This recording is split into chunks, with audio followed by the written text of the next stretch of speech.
As a former BBC journalist, it gives me great pleasure today to introduce our guest, Clive Myrie. Clive is a BBC World Affairs correspondent. He's also a BBC news presenter. And if you're watching the news over the weekend and yesterday, you will have seen him read the evening news. Clive has won a number of prestigious awards over the years. He's reported from many different countries. He's reported from Europe, Asia, Africa, and he's covered some of the world's most historic and important events. He's also covered wars in the Balkans, Iraq, and Afghanistan. So this is your opportunity today to be able to speak directly with one of the media's most respected journalists and ask him what it's like to do the job. Can I just see how many of you are thinking of becoming journalists? Can you put your hands up if you want to be a journalist? Yeah. Okay. Yeah. Well, I would have said about a quarter of you. Yeah, but pretty good. Journalism skills are important in all aspects of the media. It's about storytelling. Yep. It's about rigorous research, making sure you've got your facts correct. It's also about networking and making good contacts. So all the things that I hope you will learn from Clive today and he will share with you are important, whether you're going to be being a journalist in the future or whether you're going to work in the media. So this is how it's going to work. We're going to show you 4 clips in all that Clive has done over his career. And then afterwards, there will be an opportunity for you to ask questions to him off the back of it. But first, Clive, I want to ask you how it all started. Born and bred in Bolton, in the northwest of England. Yes, I'm a northerner. Was it a media family in any way that you came from? No, absolutely not. Nothing to do with the media at all. But I had a paper round around about the age of 9, 10, something like that. And I read the product that I was lobbing over garden fences and just got interested in the world as a result of that. But I remember watching TV as a kid and seeing various people who intrigued me because they seemed to be in one place one week and another place the next week and so on. And there was a guy called Alan Wicker, it's way beyond your time. But a guy called Alan Wicker, and he had a program called Wicker's World, and he went all over the place. He'd be in Haiti, he'd been in Japan, he'd be in Africa, and he just seemed to be having a lot of fun. And there was another guy on ITV who looked like me, and he sounded a bit like me, and I thought, he's traveling around as well. Maybe I could do what he does because he looks like me. If he can do it, I can do it. And it was a guy called Trevor Mcdonald, so Trevor Mcdonald, as he is now. And he basically, through doing his job, inspired me to want to become a journalist because he seemed to be enjoying it and he looked like I did. And that was the most important thing. In those days, we talk about the 1970s now, way before any of you were born. One of the most popular shows on TV was a program called an entertainment program on a Saturday night called the Black and White Minstrel Show. So you had white people in blackface. Now, the whole concept of blackface and it perhaps being objectionable and appalling just didn't translate. There was none of that debate. 20 million people watched that every night in the UK. It was one of the highest rated programs in the United Kingdom. But it always looked a bit dodgy to me. And Trevor Mcdonald was not in blackface. And he was doing something that seemed interesting. So I thought, that's what I want to do. And so, did you study journalism? I mean, those yeah, I mean, I'm a second-generation immigrant. My parents are just after the Windrush generation. They came here in the late 1950s, 60s. If you're an immigrant, you don't travel 6,000 miles, leave everything you know, and go to a foreign place for your kids to become bums, right? You don't want them to become scummy journalists at the bottom of the pile with estate agents and politicians. So, of course, my parents wanted a lawyer. They wanted a dentist. They wanted, you know, a respectable middle-class profession for their firstborn child in the United Kingdom. But I wanted to be a journalist. So I went to university and I studied law to keep them on side. But sneakily, I did local radio in Brighton, Radio Sussex, and the campus at Falmer. where I did law, they had a campus radio station, Radio Falmer it was called. So I was a bit of a DJ there, playing records and stuff, but also doing a bit of journalism as well, local publications in Brighton and so on and so forth. And graduated, got the degree, took a year out, continued to do the odd journalism job here and there, just a bit of freelancing stuff. And then I applied to the Middle Temple to become a barrister, and I got a place. But at the same time, I applied to the BBC. So I'm keeping the folks happy on one side, but I'm keeping myself happy on another. And then, of course, I had to make the decision, law or be the BBC. And I chose the BBC, and my parents have never forgiven me. So what were your first jobs in the BBC? So I was on a reporter's training scheme. So we went on different attachments around the country. I went up to, went down to Kent, went up to Shropshire, Radio Shropshire, and then I went across to Bristol. And I loved Bristol. Great area, beautiful Georgian buildings, all that kind of stuff, and a wonderful news patch as well. Not too big, not too small. So I could learn the craft and make mistakes, basically, and get away with it. So I went to Bristol on my training attachment, did really well. They said, we want you to stay. My trainers in London said, no, you've got to finish the course, then you can go. I finished the course, then I went straight back to Bristol and had a fantastic, fantastic time. Really, really good people. It's where Michael Burke started. It's where Kate Adie started. It was a fantastic radio station, still is. I was there for about 18 months. I then left and went and was sort of getting itchy feet. You know, I had images of Trevor Mcdonald again in my head. You know, he's in South Africa, he's in Washington, and I'm in Bristol. So I'm thinking, I want to move on. And the only people in those days didn't really leave the BBC. I mean, you know, once you got into the BBC, it was like, wow, you're in the BBC, oh, it's amazing. Now people go in and out. You know, I'm sure you guys will sort of, you know, do a few shifts at the BBC, go somewhere else, move on. But in those days, it was crazy. You did not leave the BBC. But I got an opportunity to join Independent Radio News, IRN, and they provide the news service for Capital Radio and Piccadilly Radio in Manchester, all the independent stations. So I moved to London from Bristol. And how did you get into foreign affairs? Well, this is it. So I went to Independent News because they're a bit of a looser organisation than the BBC. They're willing to give young people a bit more of a tryout on bigger stories. So I ended up covering the fall of Ceausescu in Romania for IRN. And going to Northern Ireland as well. So that whetted my appetite even more to travel. But I wanted to do it for television.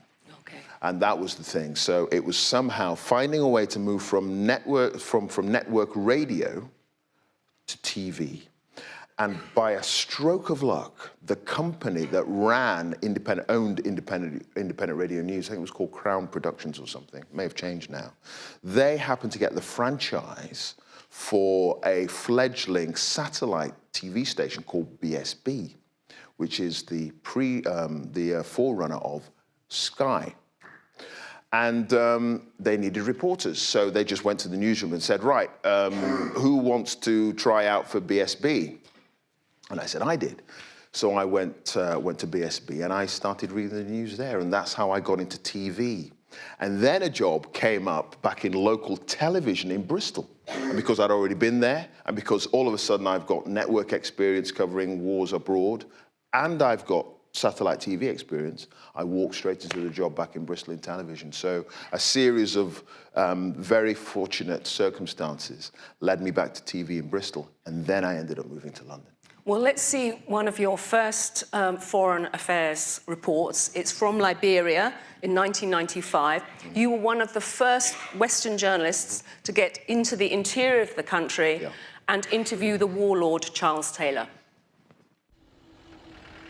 It's a long and uncomfortable drive into the heart of Liberia. It's too dangerous to fly in. The UN make few trips.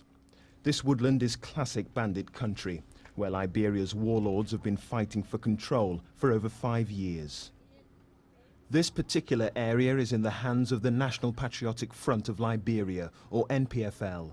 Its 6,000 to 8,000 strong force is the most powerful of the rebel armies. Taribo is just 13. His rifle isn't a toy. His war games are for real.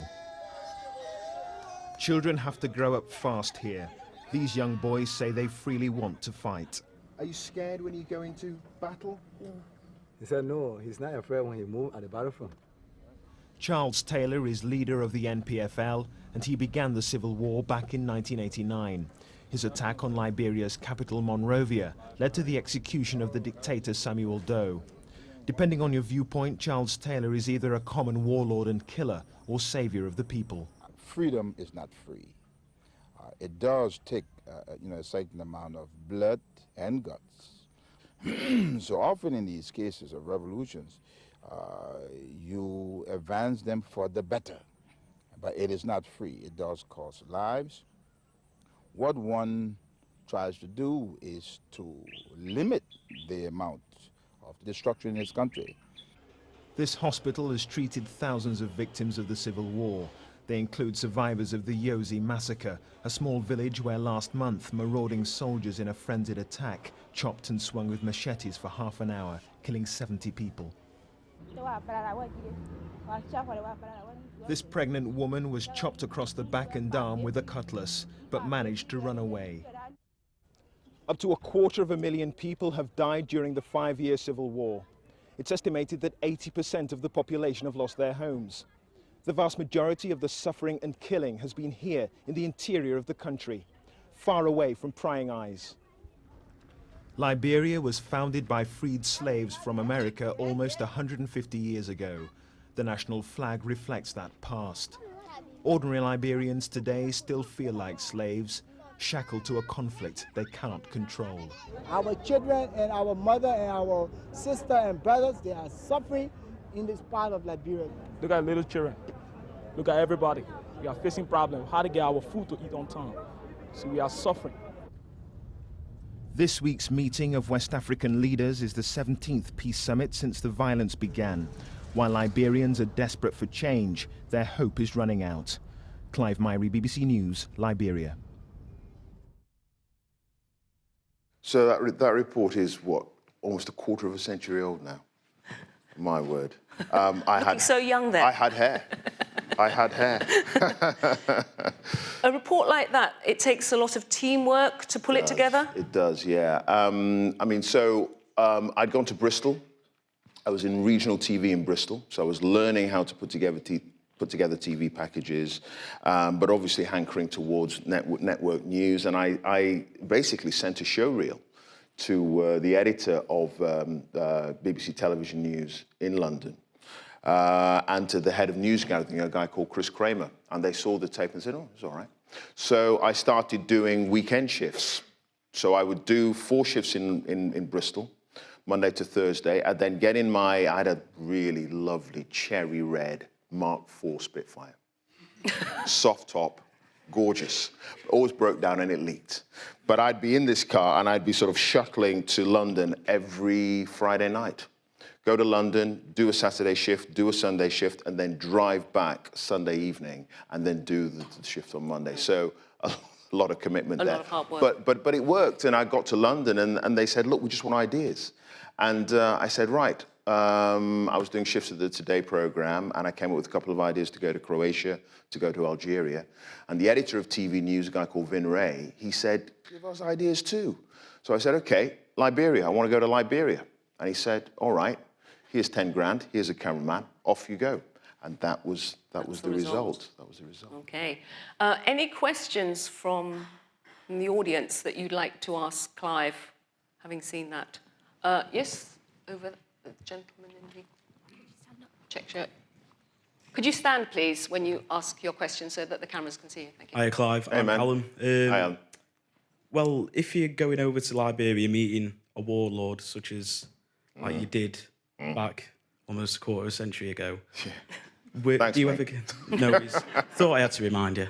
Do you ever get like nervous or scared when it's such an experience like that? I was bricking it for that. But yeah, I suppose, yes, because I was meeting Charles Taylor, who is now, by the way, in jail in Yorkshire. I think it's in Yorkshire. Durham, I thought. Is it Durham? Durham. Indicted for war crimes by the International Criminal Court at The Hague. and he's now serving 50-odd years, so he's going to die in jail.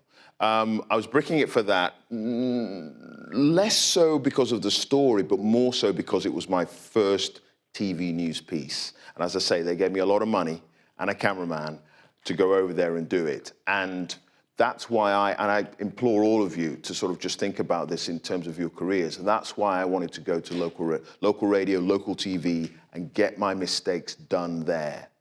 So that once I did get to London, hopefully the mistakes will be a hell of a lot more infrequent, and I could build a successful career. But that was my first TV piece that they trusted me with. So I was really nervous because of that. So you weren't nervous about what could possibly happen to you while over in Liberia? Less so about that, actually, yeah. I mean, interestingly, flying into the country to get in, you still had skirmishes on the outskirts of Monrovia.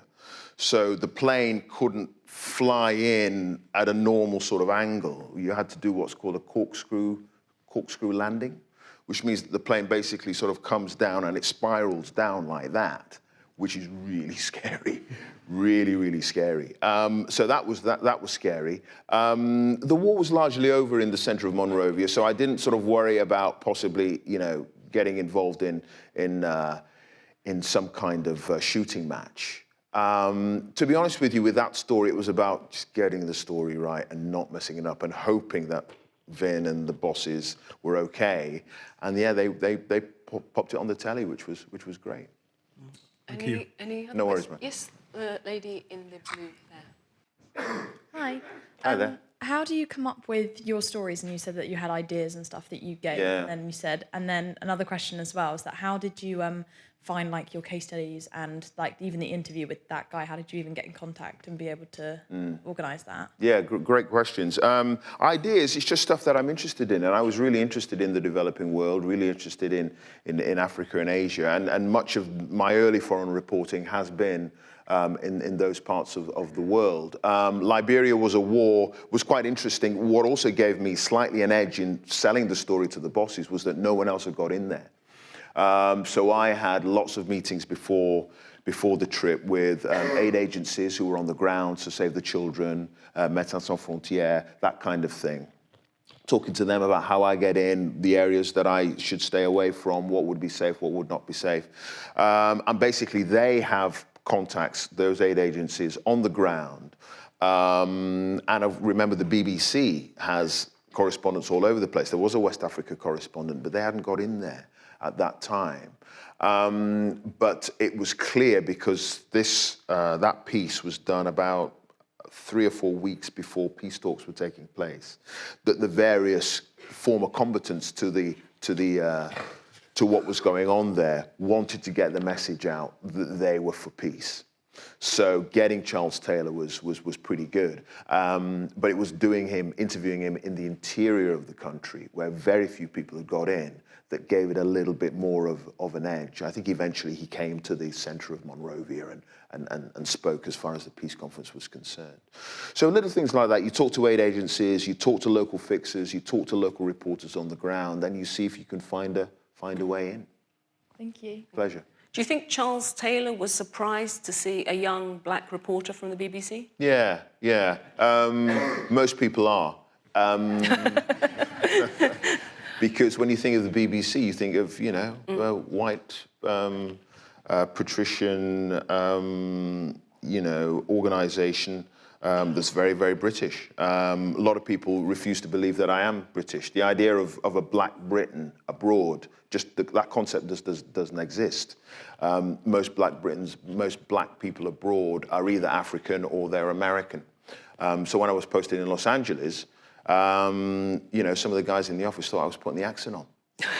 They genuinely did. They couldn't believe that a black guy would speak like the Queen. Of course, I don't speak like the Queen, but they thought I spoke like the Queen because I didn't speak like I'm from Alabama.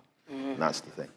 Well, as well as Los Angeles, you were posted to Washington, where you oversaw 3 US presidents' administrations, and you were there for the 44th inauguration of Barack Obama, where you did the story from the aspects of the civil rights struggle. So perhaps we can see that report.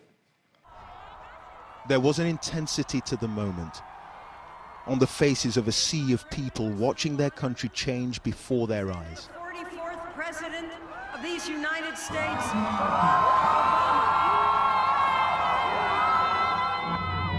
A nation cheers Barack Obama on as the embodiment of all that is good about this country, a 21st century version of the American dream. The inauguration today is, of course, testament to how far African Americans have come from the plantation to the presidency. And for the black men and women of the South, the home of slavery, of course, what's been going on here is proof of how far America has changed. Just ask Terence Roberts in the crowd today, once a victim, like so many others, of past intolerance. Here he is in 1957, a frightened 15-year-old facing down the Arkansas National Guard, facing down centuries of Southern racism. Despite a Supreme Court ruling desegregating America's schools, the state governor called out the Guard to stop 9 black teenagers attending Little Rock High. President Eisenhower, in turn, had to send in federal troops to guard the youngsters and uphold the Constitution. It took teenagers to force a mighty country to face up to its responsibilities. I was scared that day beyond belief, absolutely. I don't think I can even today find the words to tell you exactly what that felt like, but I can remember it. Looking back 52 years now since Little Rock and knowing that Barack Obama is the president, I put those two together. What we did as a group of 9 in Little Rock in 1957 helped to pave the way for his ascendance to the presidency. We didn't do it all, but we participated in large measure, along with other people as well. In Birmingham, Alabama, they watched the inauguration in wonderment, as they did in other parts of the South, in every corner of this country, and around the world. Dr. Martin Luther King believed in the essential goodness of all people, of America. It would be a fool who believed as regards race, his dream is now reality. But as one man told me today, with a black face in a high place, America is changing for the better. From the plantation to the presidency, that's a great line. Thank you. Can you tell us a bit about where you were on the night of the election? Yeah, that was amazing. So that was the inauguration, January the 20th, I think, 2009. Bloody freezing, absolutely freezing. In fact, a president has died on inauguration day. Why because he was so bloody cold. He got pneumonia back in the early 20th century. Why they have it in January, I don't know, but anyway. So that was the inauguration. But on the night of the election, November the 8th, I think it was, I was at Morehouse College, which is an independent boys' college in Atlanta, Georgia. And the significance of Morehouse is that it's where Dr. Martin Luther King studied. It's where Spike Lee went, Samuel L. Jackson. It is the black Harvard, the black Oxford for young men. And I was there in the great hall, surrounded by all these screens. Lots of alumni were there, professors, everything, and lots of ordinary African Americans. And they were watching the coverage of the election. And it was incredibly emotional when it was announced that Barack Obama had got the requisite number of electoral college votes and was now the president-elect. And I was covering the event, and I was live on the BBC special that was being hosted by David Dimbleby. And I was chatting away and giving a sense of the atmosphere of what was going on in my live two-way with him. And then I said, David, I just have to say that for me, being a black person, to be in this hall at this time, at this moment in history, is absolutely incredible and a privilege. And he said, Clive, thank you very much. Then moved on. So I'm like, oh no. And then I realized I've just crossed the line. I've started talking about myself. I've started bringing my own sort of sense of what this means into my reporting. And I thought, oh, damn, I've crossed the line, damn. For Dimbleby as well, damn, millions watching. But I put down the microphone and I turn around and I see the correspondent for ABC News, a guy called Steve Osunsami, really good guy, and he's live to 20, 30 million Americans, and he's in tears. He's crying as he's doing the live interview on ABC News. And it made me realize that, one, I didn't cross any line at all. And two, there is nothing wrong with being who you are at a particular moment. If there is a sense that what you're feeling is what most people watching that particular incident are feeling. And indeed, the reviews after I did that were all incredible, in newspaper reviews and stuff, were all incredibly positive about that. And in fact, they pointed to that as being one of the moments that highlighted just what an incredible and powerful moment this was. Not just for African Americans, but for white Americans, and indeed people all around the world, to show that, you know, a class of people that had been subjugated for such a long time could actually reach the highest, the pinnacle of global politics. So, yeah, if you're feeling something, bring it out. Don't let it overwhelm the story. Don't let it dominate the story. But I don't like to see reporters or news presenters who are robots. I'm a news presenter. You know, you're a human being as well. And if you're reporting from a war zone and you see a dead baby in front of you, I'd be surprised if you're not showing some kind of emotion in that situation. You don't let it overwhelm the story, but you let it inform the story.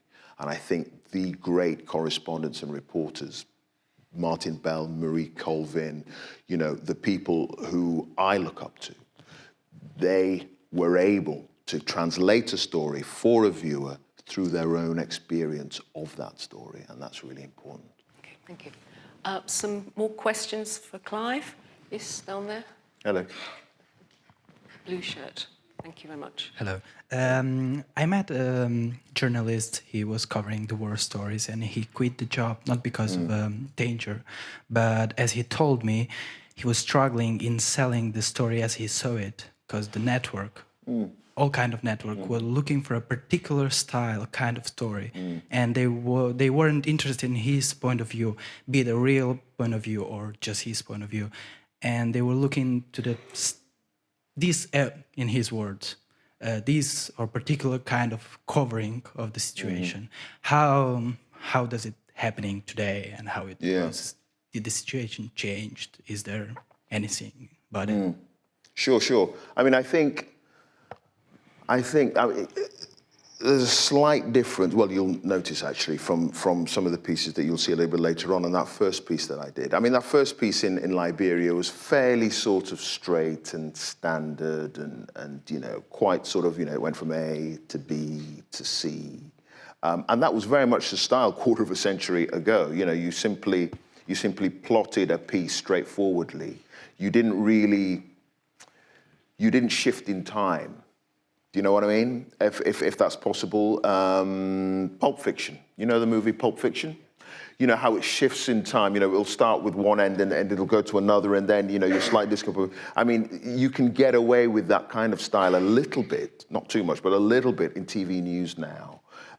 Because there are so many ways that a viewer can get their news, that the public can get their news, that you're sort of competing with that.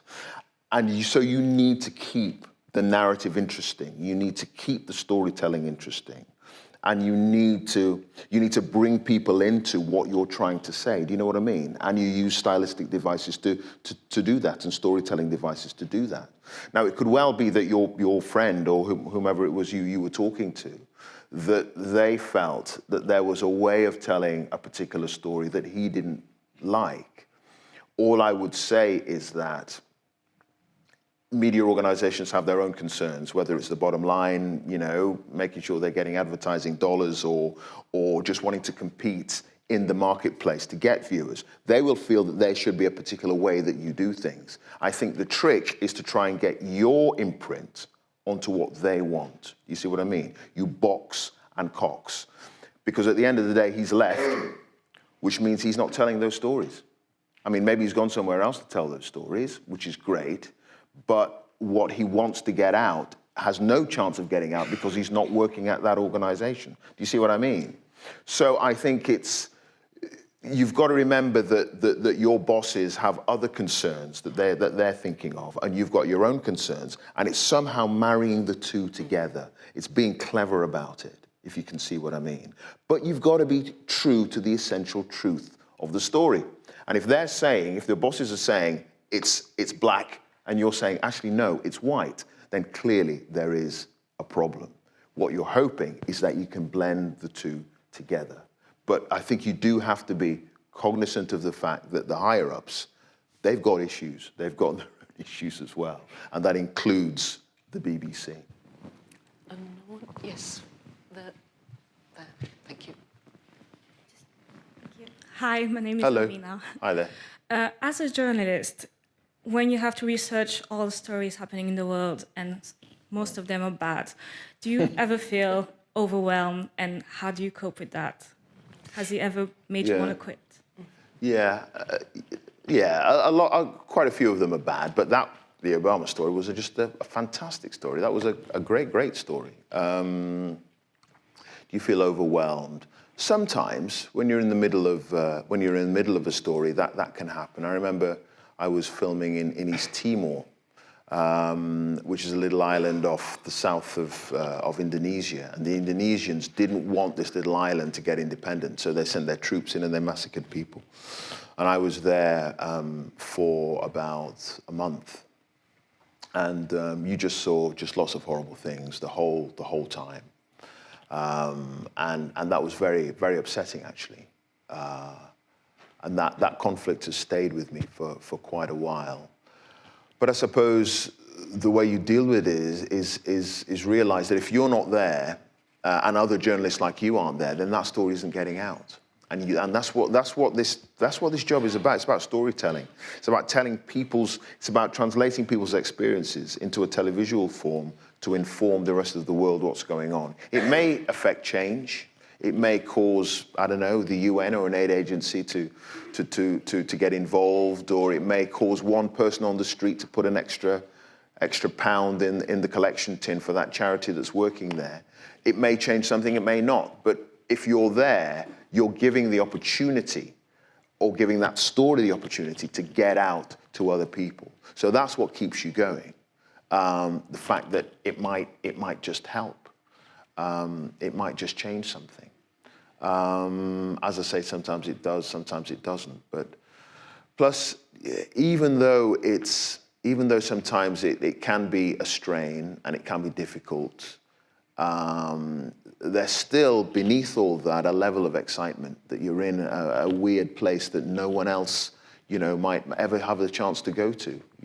Parts of the northwest frontier province of Pakistan, which are no-go areas for the military, to be there and just to experience it and see it is wonderful. So there are those elements as well that come on top of the pain. But I suppose you just hope that it might influence someone somewhere.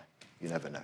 Well, one of the no-go areas you've been to is Mexico's drug lands. You did an investigative piece there in 2017, where you followed a body collector and a paramedic looking at Mexico's drug gangs. I have to warn you that there are some graphic images in the next piece, so some of you might find it disturbing. Two worlds exist in Acapulco. To reality. One is a paradise of sand and sun. The other, where paradise is lost. In that world, murder is the norm, and you can stumble upon a crime scene at any time. Just 5 minutes drive from our hotel, a taxi driver has been shot in the head. The latest gang hit, another victim for the morgue. Meet Luis Flores, one of the hardest working men in Acapulco.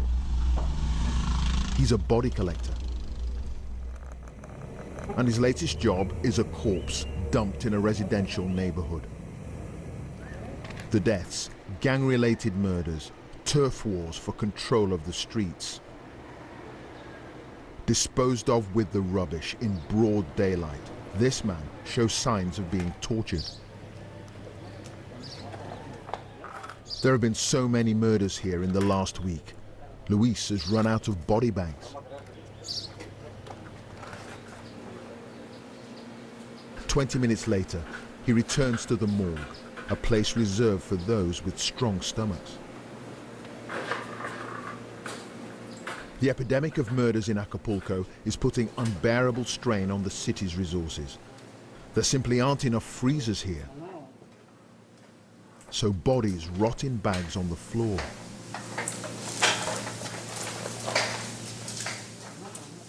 Just noticed the tag here on one of the body bags, Nombre Desconocido, which means it's unidentified. And at the bottom it says Fecha, 13th of July 2017. So that's when the body was found, more than 6 months ago. No identification, no one knows who it is, and nobody's come to claim it. Last year, close to 30,000 people were killed in gang violence. How difficult is it dealing with the numbers of homicides here? Of course it affects us, because we can see the magnitude of the situation that we are living in. How is it possible for there to be so many bodies? And the murders are getting more savage and more depraved, as a warning to others. A taxi has been left abandoned in the middle of a busy highway. The driver has fled, but left behind in the car is a package. Yeah, we've just arrived here. It's what, 4 o'clock, rush hour here in Acapulco. Pulled up here, and the authorities are investigating this taxi. They opened the boot, and there in a cooler box was a head, a severed head. It's actually the third severed head we've come across in 3 days.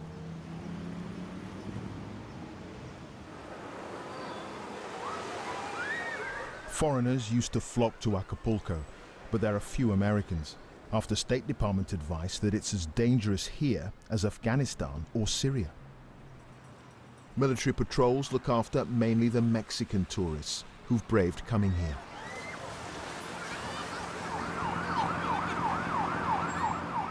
The sun sets on another killing. This time, right on the beach. The federal government's 12-year war on drugs has seen high-profile arrests and the splintering of the big cartels. Smaller gangs now fight among themselves. And it's when night falls that there's money to be made. I got some coke, some ecstasies.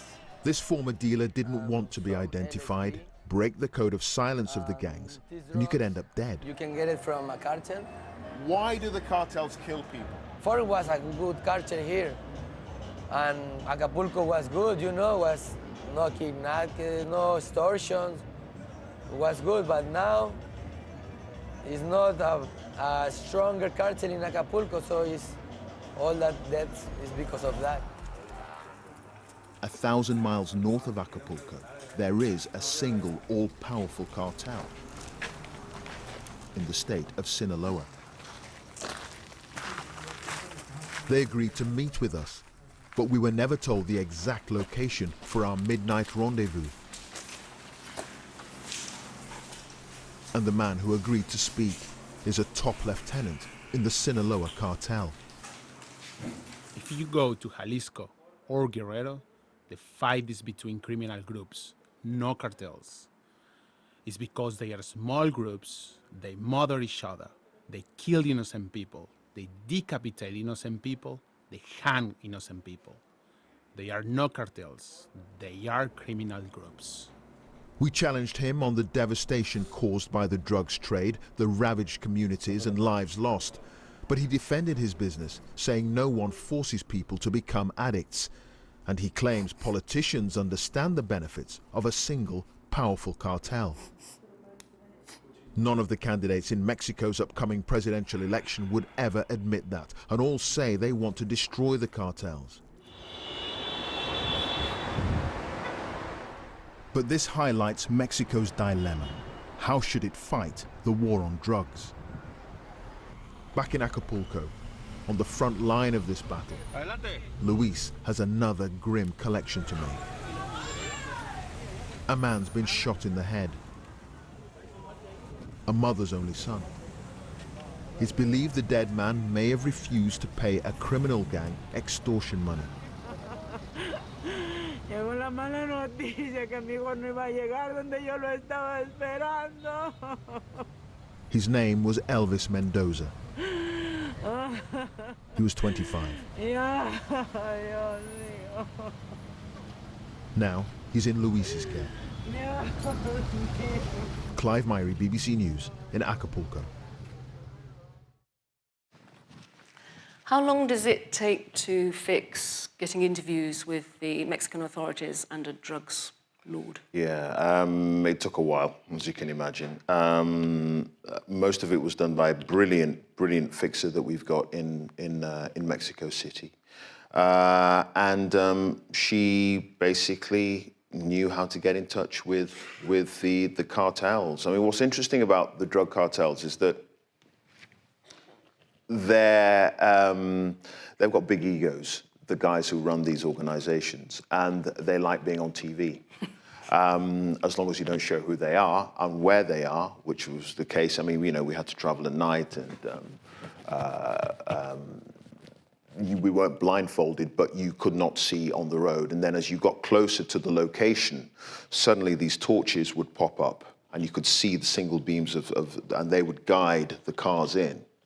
And then you get to the location where the drug guy is sitting there snorting cocaine. Yes. And there are guns everywhere, and you're like, okay, this is a long way from Bristol.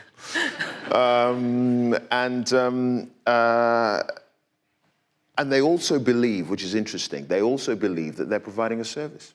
You know, if you're a drug addict in London or Paris or New York, they're providing a service. They don't force you to become drug addicts. This is they've managed to disconnect what they do with the end result. So they don't believe that they have anything to do with the devastation on London streets because they don't force anyone to take drugs. And also in Sinaloa, a lot of the infrastructure, roads, buildings are built from drugs money. So they see themselves as legitimate businessmen. And as a result, they've got no problem being on the telly. But what's interesting is that piece was shown on BBC World News America, so it's broadcast in the United States, and it's the kind of piece the American networks just don't do, which is really weird. Is that because not entirely sure? I don't know. Too fair to the drugs lord? I don't know about fair. I mean, you know, it's important to challenge them, and that's what we do. But I also make the point, and there's an important line in there where I say, you know, this illustrates Mexico's dilemma. How do you fight the war on drugs? Is it an all-out war? Much of it funded by the United States, by the way, which has led to the splintering of the big cartels into smaller groups, and they end up fighting each other and end up being barbaric and chopping people's heads off. Or do you leave it to a single cartel, which is the case in Sinaloa? I mean, the guy, the drug lord we were talking to there, he's like, down in there in Sinaloa, they're just savages. Down there in Acapulco, rather, they're just savages. They're just chopping people's heads off or whatever. Up here, it's peace and quiet. Obviously, if you're a rival drug dealer and a rival drug cartel leader, then there could be issues. But they would argue that the general public are absolutely fine. Tourists go to Sinaloa, there's not a problem. It's down there in Acapulco. So that was the question that we wanted to pose. And I think it might be more difficult for the American networks to even pose that question because the American government is pumping billions into trying to tackle the drug lords. And of course, they arrested El Chapo and all that kind of stuff. So to sort of give, I mean, you use the word fair. Fair's the wrong word. I think maybe to give them the airtime would be seen as the kind of thing you just don't do.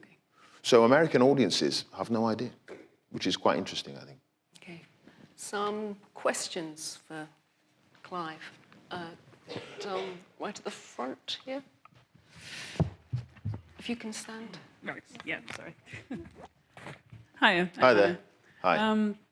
You mentioned before stylistic devices and storytelling. Yeah. So firstly, how do you approach that? And another question, because I do film, I do documentary. Okay. How do you approach the relationship with your team once you're actually on location? So you're all equal.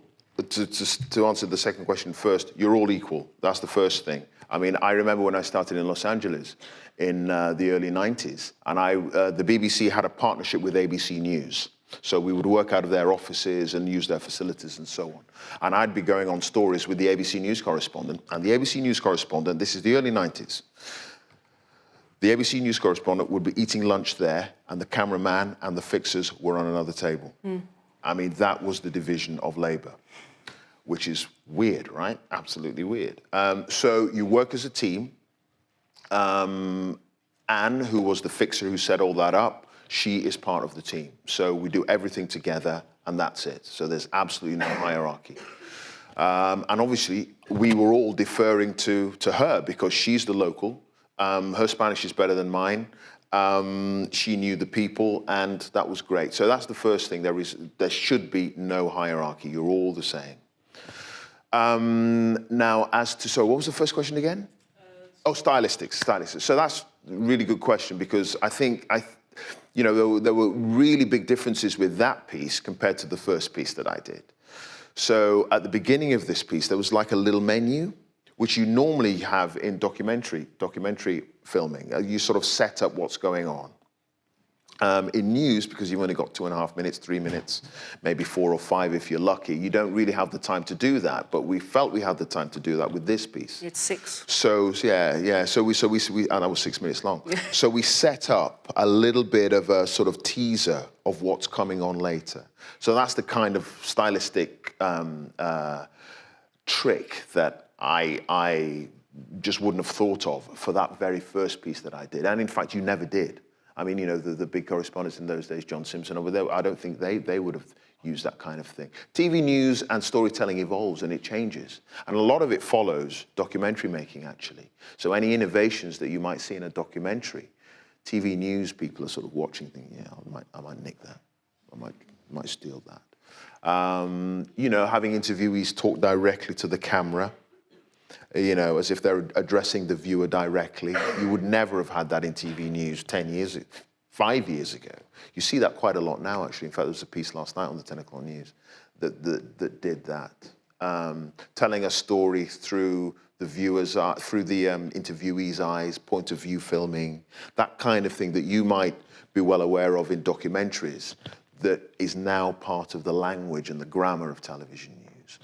So stylistic things like that, we pick up movies. What do you remember from Hollywood movies in a theater? The sound. And a lot of people forget when they're TV news reporters, when they're putting pieces together, that the sound is as important as the pictures. So let the sound breathe. Just, you hear the wheels of the creaking of the wheels in the morgue as he's pushing it through those pools of blood. Little things like that, sound, bringing up the sound whenever you can, letting pictures run without any commentary over it. A lot of the RTS award winners tend to do that. They let the piece come alive. So lots of stylistic things that I wouldn't have been able to do and that just were not done when I started 25, 30 years ago. Yes, up at the back, please. Hiya. Hi there. You've mentioned fixers a couple of times now. Yeah. How do you go about sourcing people for that? Does the BBC have a list it's gathered over the years, or do you need to find people in the pre-production for each story? Yeah, I mean, the BBC does have a list. It's been around a long time, and as I say, in most places around the world, you will have a BBC correspondent.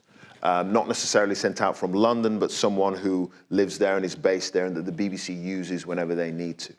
And they will have numbers and contacts for good fixers that they trust, who don't turn up drunk on assignment, which happens, frankly, who don't lose it in the middle of Ramadan and pull knives on you, which has happened to me because they're tetchy and they didn't want to go down that road when you wanted them to go down that road. So you say, why didn't you go down that road? And then they pull a knife on you.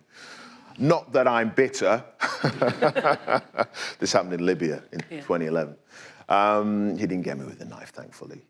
So there are independent production companies as well, and they want to sort of, they want you to use their facilities. So in Mexico, it's called Cactus Productions, I think. And Anne, the producer and fixer, worked for Cactus Productions. And they tout themselves out there as well, and they will make documentaries, feature films, and they will work with crews that are coming in, like my crew. So there are lots of different ways of sort of finding people, and you can just Google production house Acapulco, production house Mexico, and up pops Cactus Productions. So, but I mean, it's finding those fixers who you trust and who are going to be reliable, and who will point you in the right direction, and who will always have something interesting to say as well, to add to the story. Well, have you thought of this, or have you thought of that, and that kind of thing. So that's important as well. Clive, let's look at your final clip where you go to Yemen and you look at the humanitarian crisis from the aspect of children. Before we play it, can you just tell us how you came to be making this report? Yeah, actually Jeremy Bowen was supposed to go, but he couldn't. Right. And the cameraman, Nicky Millard's an old mate of mine, he said, do you want to go? And I was like, I looked at the rota, am I doing the news? I'm off.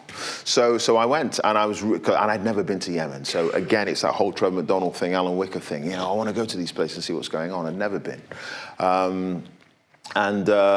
So yeah, that's how I ended up going. Okay, so we'll look. This is a story about war and its humiliations, the stripping of dignity. But it's also about the desert trek to safety. It's a story of survival.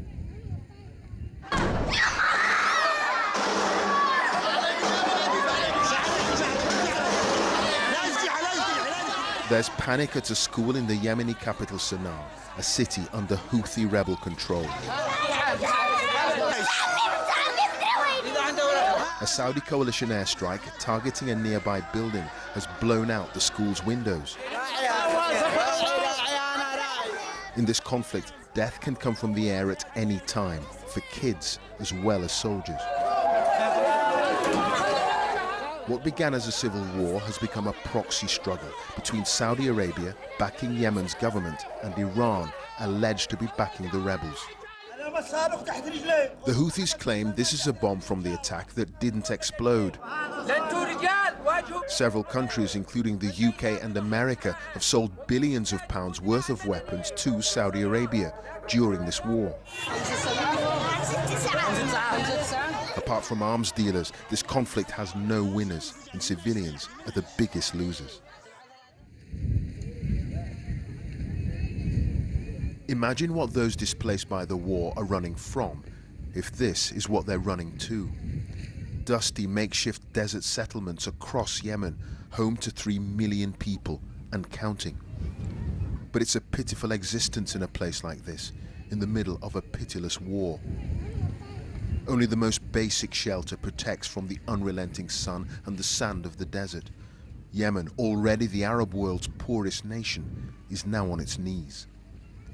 An estimated 7 million people are facing starvation. This is a man-made calamity that shames the world. The war here has created so much misery, with lives disrupted and destroyed, and the recent escalation of the conflict means that many more people will be relying on the kindness of strangers just to survive. Mansaya Ali Ahmed and little Aisha, who's 7 months old, fled their home the night the bombs fell. It was like thunder and lightning in the sky. We were scared and took our children, but left everything else behind. We don't have food. Our men don't have jobs. They go to market looking for work, but when they come back with nothing, the children cry.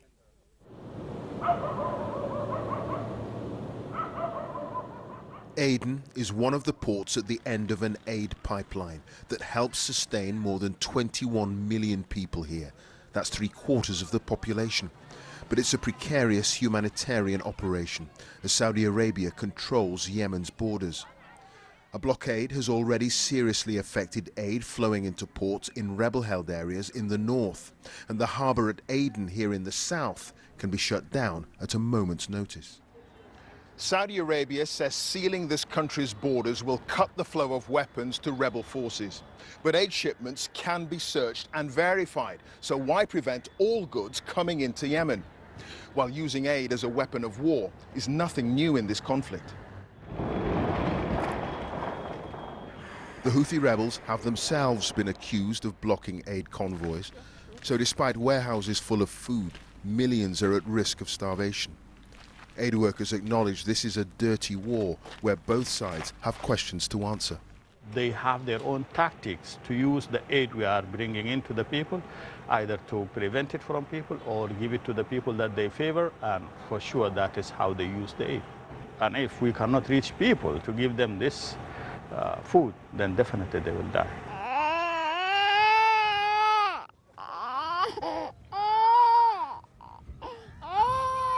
Civilians in this war are forgotten people, pawns in a great game, victims of a conflict they didn't create. They've done nothing wrong. Their only crime was being born here. Clive Myrie, BBC News in southern Yemen.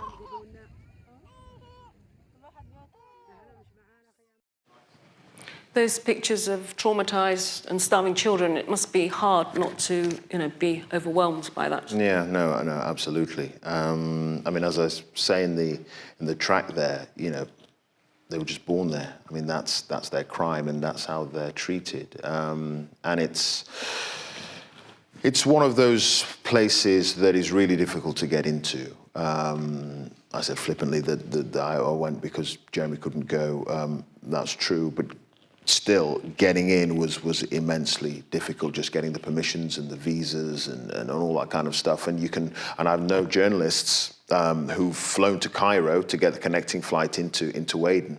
They get to Cairo, having been told by the embassy somewhere that they will get in. They fly to Cairo, and then the Saudis have said, "No, we're not letting you in." Okay. What do you think? I was lucky. Are the qualities that are needed to be a journalist and to do reports like that? Empathy. I think you've somehow got to sort of strip away your own privileged existence to try to get in the minds of those people, to try to understand what they're having to deal with. I think empathy is really, really important. And also a willingness to try to see the conflict and see things through their eyes. So you're trying to put yourselves in their position.